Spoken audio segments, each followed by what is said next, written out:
Hey, what's up, everybody? It's Purpose Driven Live Sports, and I'm back here for some more NBA basketball. So today's Game 5 of the NBA Finals. As we all know, the Golden State Warriors are down 3-1, which they've been in this position before on both sides. They've been down 3-1, came back and won, which got them to the finals of 2016. Then in 2016, in the finals, they were up 3-1, blew that lead, and we all know all those memes that came out of it. So that which brought Kevin Durant over, so we already know what it is.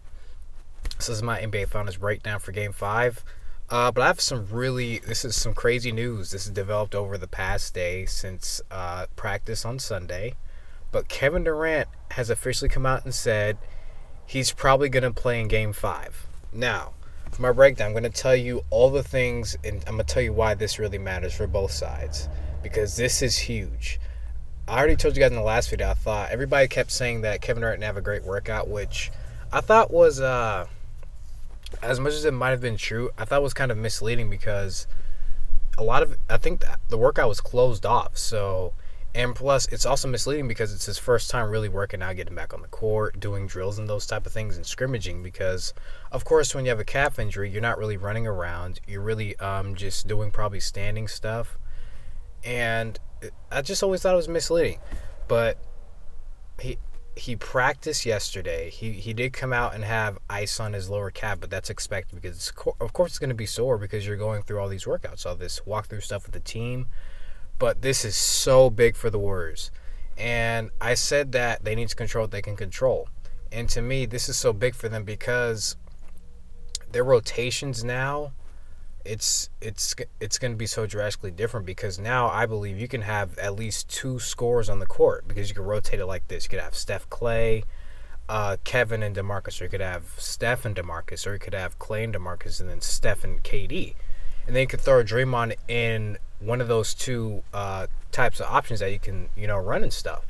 So what this really does for the Warriors is that the rotations can be more balanced. You can have at least two scorers on the court of all times, which is why to me they were so successful after the midway point through the season and through the beginning until Kevin Durant got injured, because at all times they had at least two scorers on the court, which is why their offense has been so potent. Because when you add four All-Stars and then you add a DeMarcus Cousins who can also score, you have so many options on offense. That's why when he went down, I could see why people were saying that this team is not better, which I didn't think they were better. I just thought they were more fluid and they knew they had to move the ball. But this is why this is important, and this is why it's going to be more difficult now for the Raptors, because now they don't really as they have a lot of length. They don't have a guy who can cover Kevin Durant, and I say that even though Pascal Siakam is 6'10". He's very similar in size to Kevin Durant, but once Kevin Durant starts shooting the ball, you can't block his shot. So, and then when you can try to contest it, but it seems that whenever you try to contest Kevin Durant or block his eyesight, his aim is so on point that it really doesn't matter what you do. He's just that great of a scorer. And you could try to say you could put a Kawhi Leonard on Kevin Durant, use his strength against him. But as great as Kawhi Leonard is at getting to his spots, Kevin Durant knows how he can get to his spots. Kevin Durant shoots fadeaway jumpers. He shoots off the dribble jumpers. He does so many other things on offense. He's a great free throw shooter. But one thing I do expect that will be really rough for him is his defense, because a lot of defense, you're moving around and you have to be explosive if you're going to try to block shots, get rebounds. So that's the one area I really expect him to be especially rusty, because on jump shots, he doesn't jump especially high. That part he never really did. Now he does get elevation, which is why his shot is unblockable. But he doesn't jump so high. That's not really, he never did that before, and he doesn't do it now. So I don't really expect his offense to be that rusty, even though I think he will be trying to get to his spots. They will be trying to incorporate him back into the offense, I think, by getting him a lot of shots early. But defense is probably going to be the real test. Can he stick on defense? Can he get rebounds? Can he stick to guys? So Kevin Durant, it's so big for them because it gives them another score.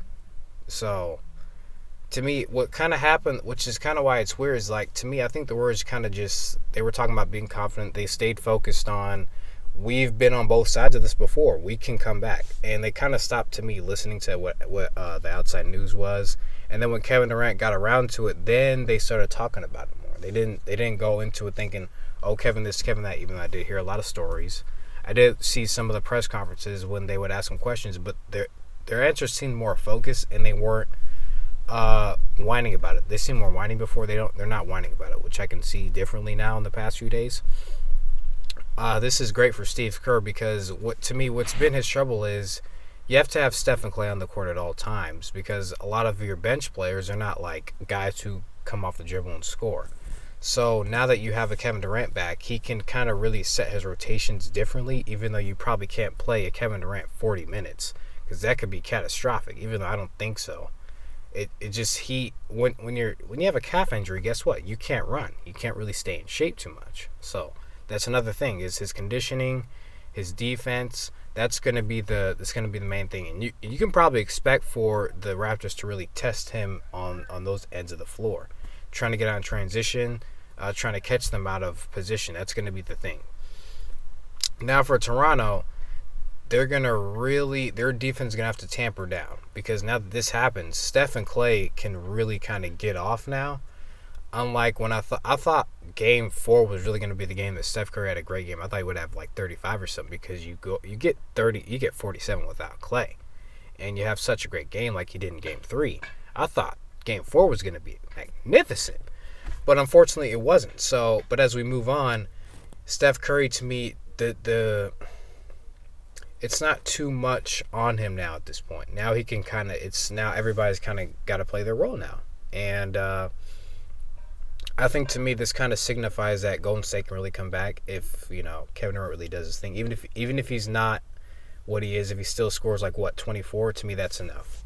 Because they just need more scoring, period. Because to me their defense can reset itself. I think what happens for Golden State is when they're not scoring, they kind of get discouraged. And I see a lot of times when Draymond would drop his head if they allow to score. A lot of it is sometimes when you're not scoring, you kind of get discouraged, and I can understand that. So them having another scorer, another guy to rely on, a get out of jail free card, that's something that they really needed. So, but for Toronto, I expect them to still stay confident and stay focused. What I've really loved about their mentality is that they're just plain and simply focused. They're focused on their end goal, focused on the end game. So I expect that to stay the same.